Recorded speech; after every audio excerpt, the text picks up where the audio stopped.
C'est pas quelque chose de négligeable.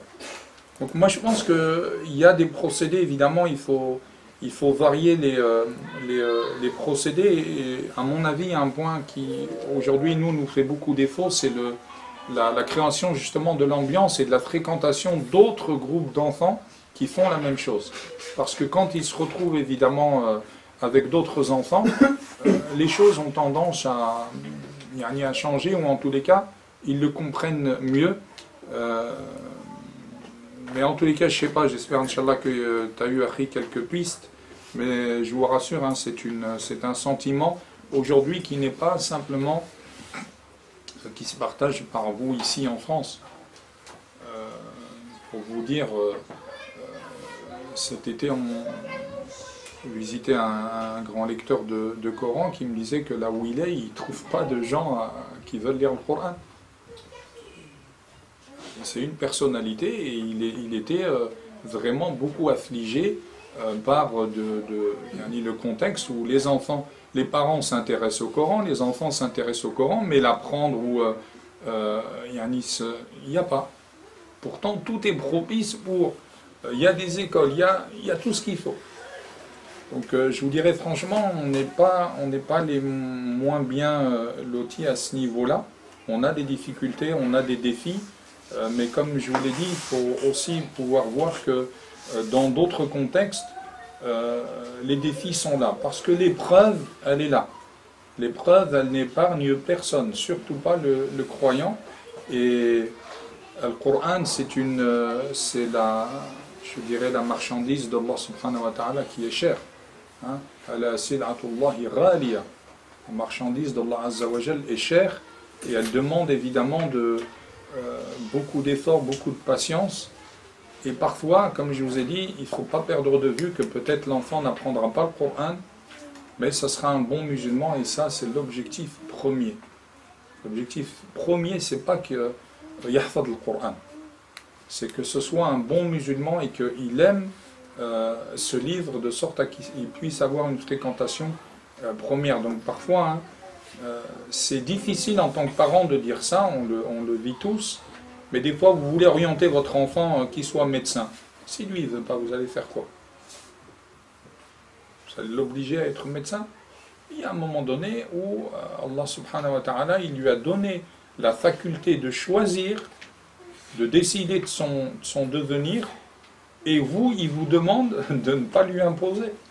Il vous demande de continuer à le conseiller et de vous montrer évidemment soumis à la décision de Allah Azza wa Jal. C'est dur, mais ça fait partie de la foi.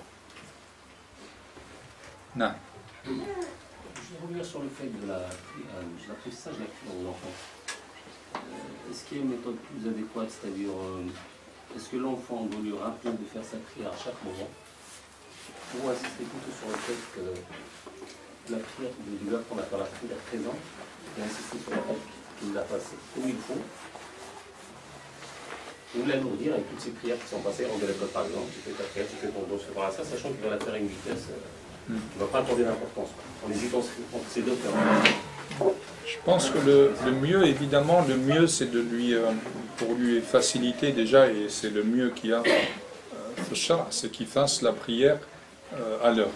C'est-à-dire de lui inculquer qu'il doit faire la prière à l'heure, de lui apprendre aussi qu'il y a la possibilité de jam' as-salawat, de rassembler les prières, par exemple, al-Dhuhr, al-Asr, al-Maghrib, al-Isha.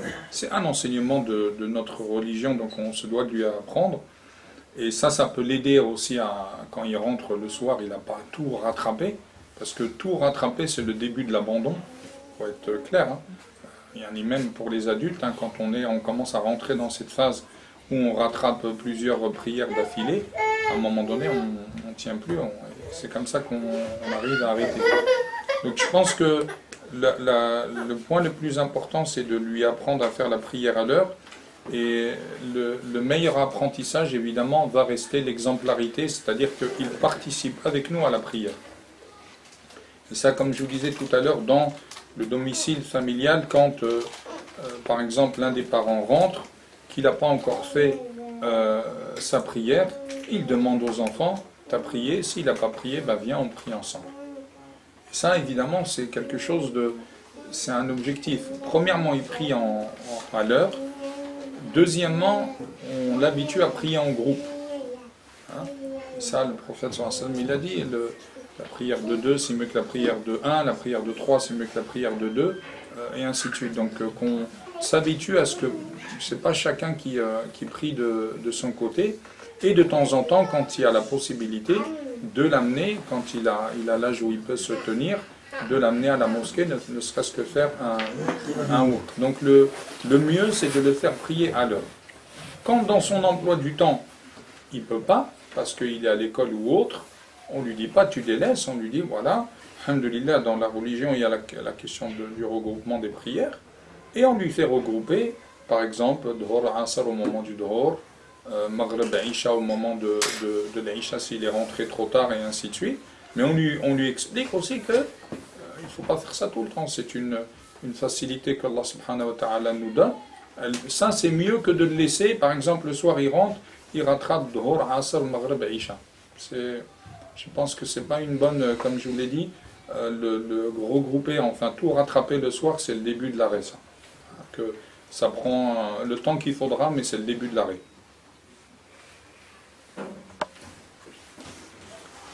Là, je suis obligé d'arrêter. Le temps est, la partie est terminée.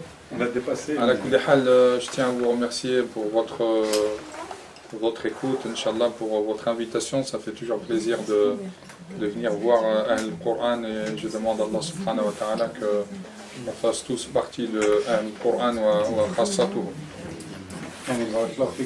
Encore une fois d'avoir accepté les invitations. Le cheikh, c'est vrai, se déplace rarement, mais à chaque fois qu'on l'a sollicité, même très haut dans les montagnes, il nous a suivis.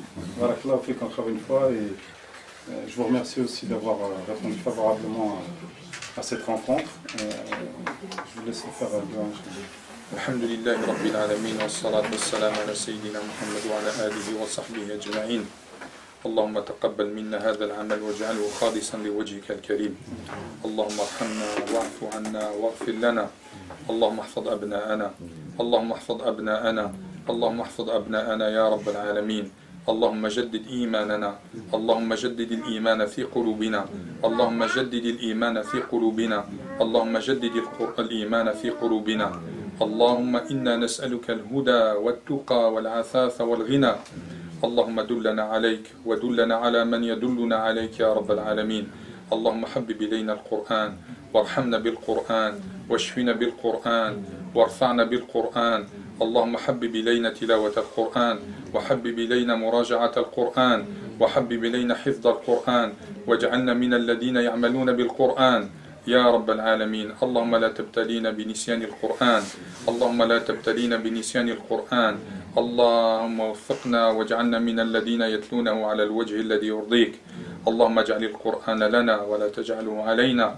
اللهم ارحمنا بالقرآن يا رب العالمين واحفظنا بالقرآن واجعل بيوتنا بيوت قرآن يا رب العالمين يا أرحم الراحمين.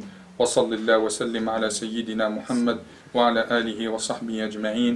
سبحان ربك رب العزة عما يصفون وسلام على المرسلين والحمد لله رب العالمين وبارك الله فيكم.